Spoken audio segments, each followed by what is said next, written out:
आज हम लोग ह्यूमन ब्लड के बारे में जानेंगे। इसमें हर एग्जाम में क्वेश्चंस आते हैं।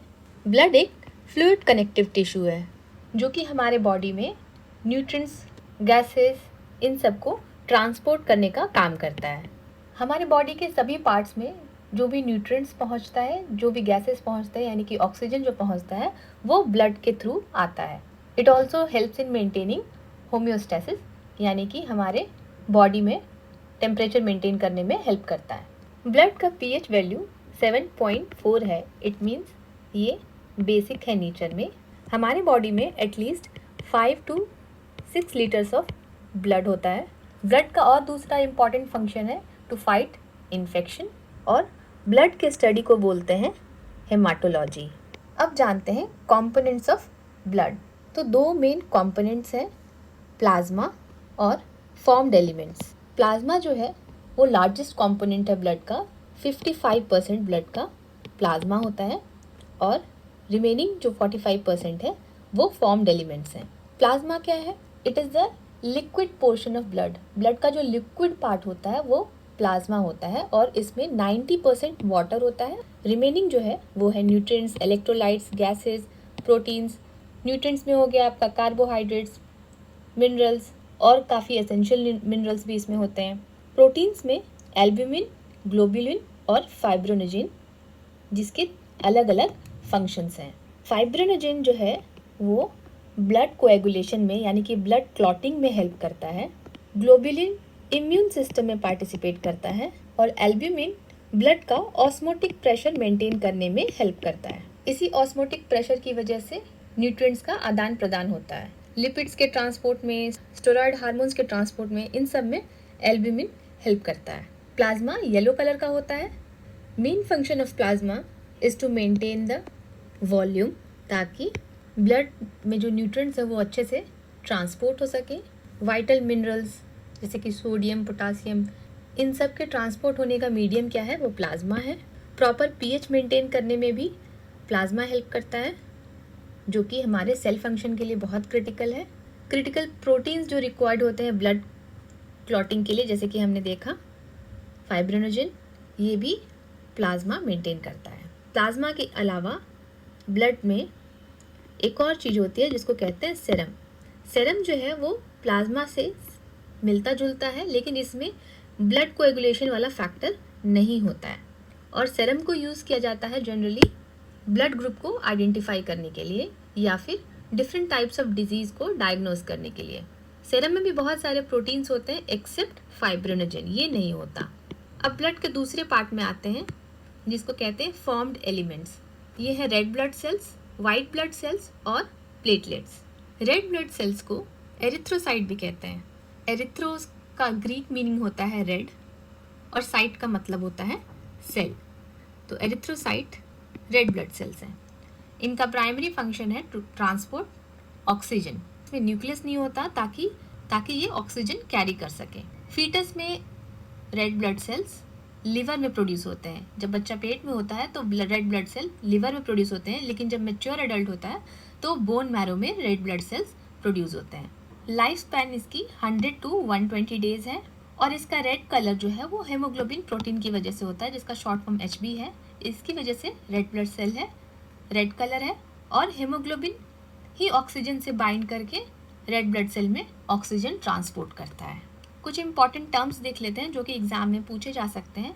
हेमियोपोइसिस, ब्लड के प्रोडक्शन के सिस्टम को, प्रोसेस को हेमियोपोइसिस कहते हैं। बिलिरुबिन, जब ब्लड का लाइफ स्पैन खत्म हो जाता है और वो ब्रेक डाउन होता है तो येलो कलर जो फॉर्म होता है ब्लड का, कभी आपका कट होगा और वहाँ पे पस बनेगा तो वो आपका बिलिरुबिन है। हेमोफीलिया ये एक तरह का डिजीज़ है, जिसको ये डिजीज़ होती है उसका ब्लड क्लॉट नहीं बनता है क्योंकि वो फैक्टर नहीं होता है उनमें। तो अगर इंजरी होगी तो ब्लड बहता रहेगा, ब्लड क्लॉट नहीं बनेगा। जब RBC का लाइफ स्पैन ख़त्म हो जाता है तो वो स्प्लीन में जाता है ब्रेक डाउन होने के लिए, इसलिए स्प्लीन को कहते हैं ग्रेवयार्ड ऑफ RBC। हेमोग्लोबिन के बारे में हमने पढ़ा कि ये एक प्रोटीन है जो कि ऑक्सीजन कैरी करता है और रेड ब्लड सेल को रेड कलर देता है। नॉर्मल रेंज ऑफ हेमोग्लोबिन कितना होना चाहिए? 14.5 mg in every 100 ml of blood. WBC के बारे में जानते हैं। WBC को ल्यूकोसाइट भी कहते हैं। ल्यूको का मतलब होता है वाइट, साइट्स का मतलब सेल। WBCs इन्फेक्शंस को फाइट करने में, फॉरेन बॉडीज़ को रिकॉग्नाइज करने के लिए रिस्पॉन्सिबल होते हैं। इनमें न्यूक्लियस होता है, ये बोन मैरो में प्रोड्यूस होते हैं। कुछ WBCs लिम्फ में भी प्रोड्यूस होते हैं। ये बोन मैरो में प्रोड्यूस होकर के लिम्फ में जाके स्टोर होते हैं। इनका लाइफ स्पैन बहुत कम होता है, 2 to 5 डेज। कुछ WBCs का लाइफ स्पैन तो सिर्फ 1 दिन होता है, इसीलिए बोन मैरो में लगातार वो वाले WBC प्रोड्यूस होते रहते हैं। WBC यानी कि वाइट ब्लड सेल 2 तरह के हैं, ग्रैन्युलोसाइट्स और अग्रैन्युलोसाइट्स। ग्रैन्युलोसाइट्स यानी कि इनके साइटोप्लाज्म में ग्रैन्यूल्स होते हैं जो कि एंजाइम सेक्रेट करते हैं, जो कि बॉडी में इन्फेक्शंस को फाइट करते हैं। इसीलिए ये तीनों जो WBCs हैं इनको part of innate immune system, यानी कि बॉडी का अपना जो इम्यून सिस्टम है। न्यूट्रोफिल्स जो है वो बॉडी को डिफेंड करते हैं against various types of infection such as bacteria, viruses. Antibodies produce करने में वाइटल रोल प्ले करते हैं। बेसोफिल्स बॉडी को अलर्ट करते हैं by secreting chemicals to fight the infection, to combat allergies. और इओसिनोफिल्स ये पैरासाइट्स को डिस्ट्रॉय करते हैं, कैंसर सेल्स को डिस्ट्रॉय करते हैं, and they are part of an allergic response system.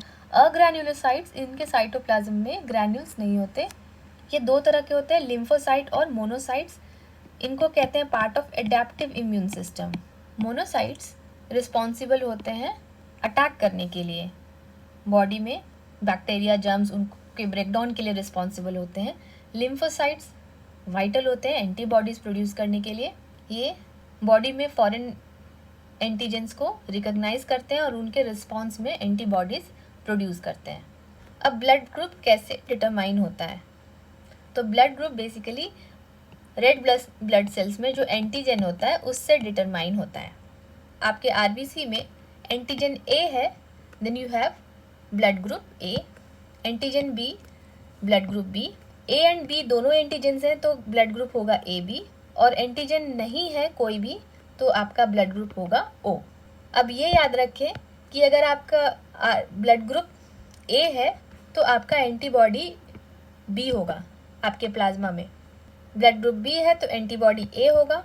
Blood group A में एंटीबॉडी B होने का मतलब है कि अगर ग्रुप A वाले ब्लड को ग्रुप B का ब्लड दे दिया जाएगा तो वो उसके लिए फॉरेन होगा, एंटीबॉडी B, यानी कि B के एंटी में, ठीक है। A एंड B एंटीजेंस दोनों होंगे तो ग्रुप A भी होगा, लेकिन इसमें कोई भी एंटीबॉडी नहीं होगा प्रेजेंट। अगर कोई भी एंटीजन नहीं प्रेजेंट होगा तो ये A से भी ब्लड ले सकता है, B से भी ब्लड ले सकता है। ग्रुप O जो है इसमें एंटीबॉडीज़ दोनों हैं लेकिन एंटीजन कोई भी नहीं है, इसीलिए ये सबको ब्लड डोनेट कर सकता है, ये यूनिवर्सल डोनर है। AB is universal recipient. Group A जो है वो केवल A से ले सकता है, B केवल B से ले सकता है। अब पॉजिटिव और नेगेटिव फैक्टर जो होते हैं, O पॉजिटिव होता है, किसी का O नेगेटिव होता है, ये RH फैक्टर की वजह से होता है। रीजस मंकी में एक तरह का एंटीबॉडी पाया गया था जिसको कहा गया था RH फैक्टर, उसके नाम पे रखा गया था। जिसमें ये RH फैक्टर प्रेजेंट होता है उसको RH पॉजिटिव कहते हैं, वो ब्लड ग्रुप पॉजिटिव होता है। जिनमें ये एब्सेंट होता है वो ब्लड ग्रुप नेगेटिव होता है। यानी कि अगर कोई पर्सन का ब्लड ग्रुप A नेगेटिव है तो यानी कि उसमें RH फैक्टर एब्सेंट है। ब्लड ग्रुप को डिस्कवर किया था सबसे पहले लैंडस्टीनर ने, A, B और O को डिस्कवर किया था 1901 में। फिर एल्फ्रेड वॉन डे कैस्टेलो ने AB ब्लड ग्रुप को 1902 में डिस्कवर किया था। तीसरा पार्ट है ब्लड का, platelets. They are irregular in shape, nucleus absent होता है इसमें, बोन मैरो में प्रोड्यूस होता है, लाइफ स्पैन होता है 3 to 5 डेज। इनको थ्रोम्बोसाइट्स भी कहते हैं। इनका प्राइमरी फंक्शन होता है कि जब ब्लड वेसल से ब्लीडिंग हो रही होती है तो ये रिएक्ट करते हैं बाय क्लम्पिंग और ब्लड क्लॉट फॉर्म करते हैं जिससे कि ब्लीडिंग रुक जाती है। एवरेज टाइम होता है ब्लड क्लॉटिंग का 2 to 5 मिनट्स। प्लाज्मा में एक प्रोटीन होता है थ्रोम्बोप्लास्टिन जो कि प्रोथ्रोम्बिन को थ्रोम्बिन में कन्वर्ट करता है। ये थ्रोम्बिन फिर फाइब्रिनोजन को फाइब्रिन में कन्वर्ट करता है। So thrombin plus fibrinogen in the presence of vitamin K fibrin का फॉर्मेशन होता है। ये भी एक तरह का प्रोटीन है और ये फिर एक फाइब्रस मेश क्रिएट करता है ताकि ब्लड फ्लो को रोका जा सके। तो इस तरह से ब्लड क्लॉटिंग होती है। तो आज हमने ब्लड सिस्टम के बारे में बहुत कुछ जाना। अगर आपका कोई क्वेश्चन है तो मुझे कमेंट सेक्शन में पूछ सकते हैं, और अगर आपको ऐसी वीडियोस और चाहिए तो वो भी मुझे कमेंट सेक्शन में बताइएगा। वीडियो अच्छी लगी हो तो लाइक कर दीजिएगा, चैनल को सब्सक्राइब। Thanks for watching.